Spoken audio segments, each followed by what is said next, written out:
SpaceCraft seems simple at first glance. You build, explore, upgrade your ship, and move on.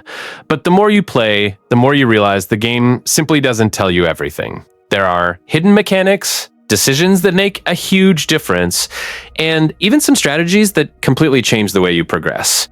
So in this video, I've picked out 10 secrets that SpaceCraft doesn't explain, things I only understood after several hours of playing, and that will make your life much easier. I'm Matthew, and the video is about to start. This is one I learned the hard way. It is definitely not worth selling blueprints. In the beginning, they seem like just another item to make quick money, especially when you are still trying to save up resources to upgrade the ship. I was even hesitant about whether to keep or sell them because the game doesn't explain their long-term purpose well, and that is exactly where many people end up making the wrong decision without realizing it, thinking they are making a fair trade. Over time, you come to understand their real value. These blueprints unlock new recipes and, in many cases, more efficient ways to build things. So something you would sell for an immediate gain ends up having a much greater impact if you just hold on to it.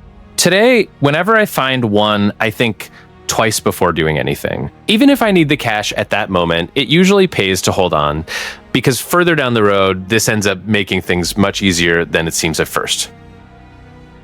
One thing SpaceCraft simply doesn't make clear, and that can really screw you over in the first few hours, is the real danger of landing on the dark side of planets. At the beginning of the game, your ship relies almost entirely on solar energy, so when you descend into an area without light, it's like you're slowly shutting down the engine without realizing it. I fell into this trap myself, thinking it didn't matter which side of the planet I explored. But then the battery starts draining absurdly fast, and by the time you notice, the ship is almost out of power, barely responding to commands, and getting so slow it feels like the game has frozen.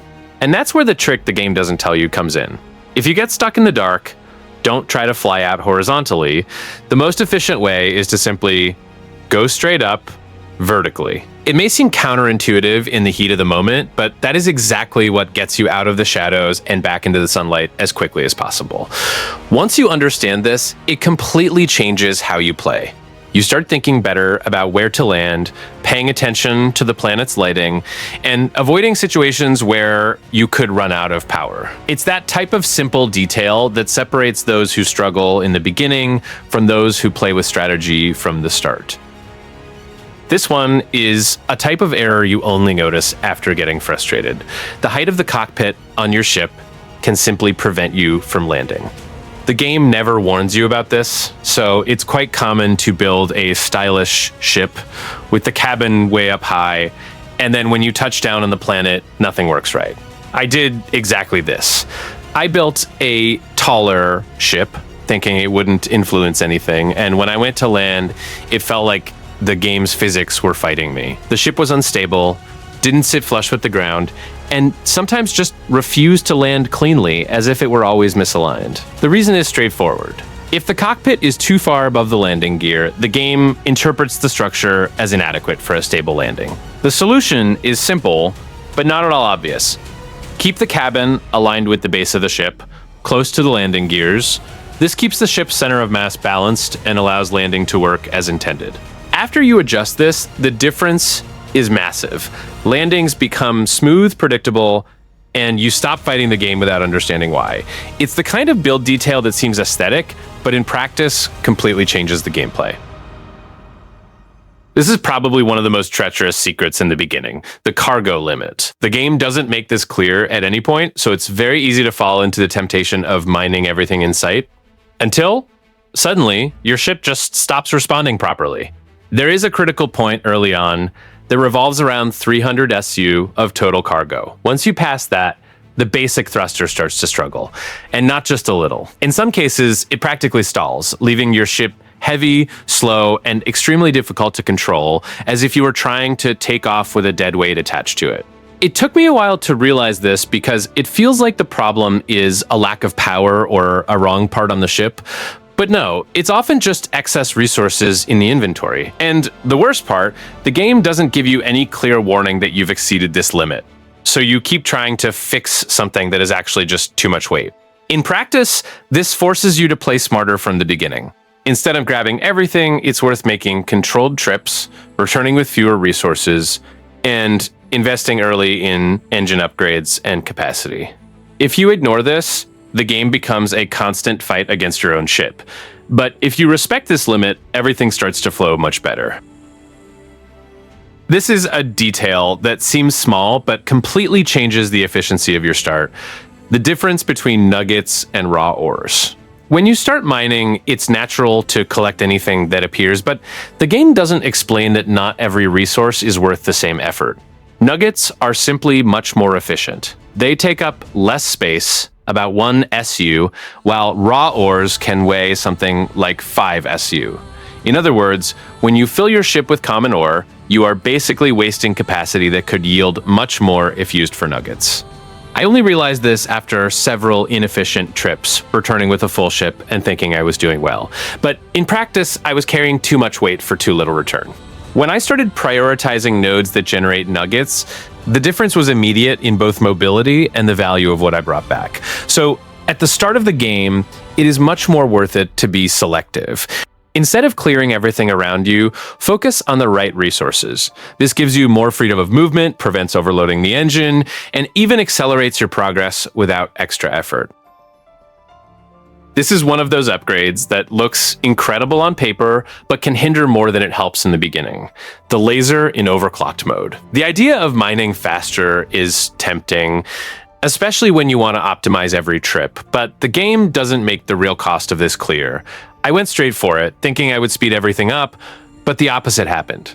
Energy consumption skyrockets, heat rises quickly, and suddenly your ship can't keep up the pace. Instead of gaining efficiency, you end up having to stop all the time or dealing with power shortages in the middle of mining. And the curious thing is that at the start of the game, you don't even need that level of power. Most initial materials can be collected comfortably with the basic laser. In other words, you are paying a high price in energy for an advantage that in practice doesn't make that much difference at this stage. What worked much better for me was keeping the simple laser and investing in extra batteries. This provides much more stability, allows for longer mining sessions, and avoids the cycle of running out of energy all the time. In the end, it's less about raw power and more about consistency.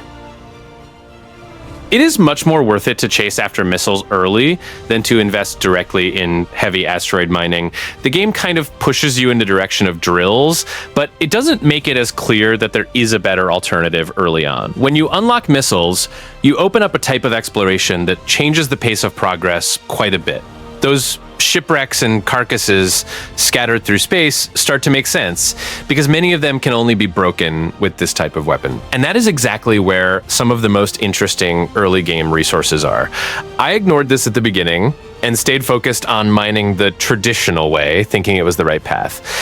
But while I was there, collecting basic resources little by little, these wrecks were basically full of better material, just waiting for the right tool to access it.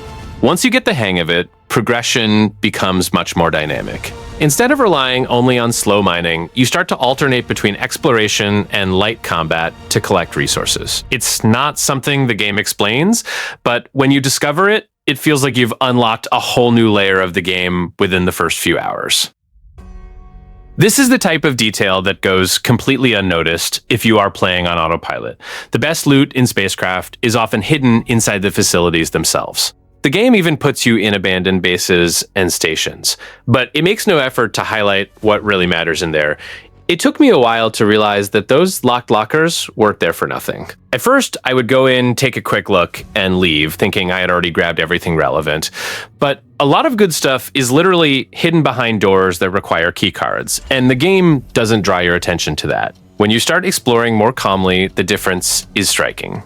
Office rooms, design areas, half-forgotten corners, all of this can hold advanced components and even blueprints that significantly accelerate your progress. It's the type of reward you don't find simply by mining around. Once it clicks, you start treating these facilities differently. It's no longer just about going in and out quickly. It's about really searching, opening every possible door, and paying attention to the details. Because often, what looks like just scenery is exactly where the best loot in the game is. At the beginning of SpaceCraft, it's very easy to fall into the idea of building a ship that handles everything on its own. I went down that path thinking I was being more practical, combining mining, cargo, and mobility in a single project. The problem is that the game doesn't handle this type of build well. The more functions you try to squeeze in, the heavier the ship becomes. And this starts to directly affect performance. The engine heats up faster, responsiveness gets worse, and the feeling is that nothing really works well. The curious part is that this isn't obvious immediately. You just feel that the ship is strange, without understanding exactly why. But when you test something simpler and focused, the difference appears instantly, especially in stability and control. That's when it made sense to separate things. Instead of insisting on a ship that does everything, using one focused only on mining and another for transport ends up being much more efficient. It seems less practical at first glance, but in daily use, it works much better. This is the type of thing you only notice when it's already too late. Always have a backup mining laser. The game doesn't make this clear, and in the first few hours, it gives the impression that you can simply depend on a single laser without any problems. But it can break, and when that happens, the situation complicates quickly, especially if you are far from any base or without ready resources to replace it. Without the laser, you basically lose the ability to mine, which completely stalls your progress at that moment. I've gone through this, and it's a really bad feeling because it doesn't seem like a serious error, but it leaves you stuck all the same. It's almost a soft lock. You are there with the ship running, but unable to collect anything to get out of that situation. After that, it became a habit for me to always carry an extra laser, even if it's that most basic one from the start. It isn't efficient, but it solves the problem and keeps you moving. It's that type of simple precaution that prevents a huge headache later on.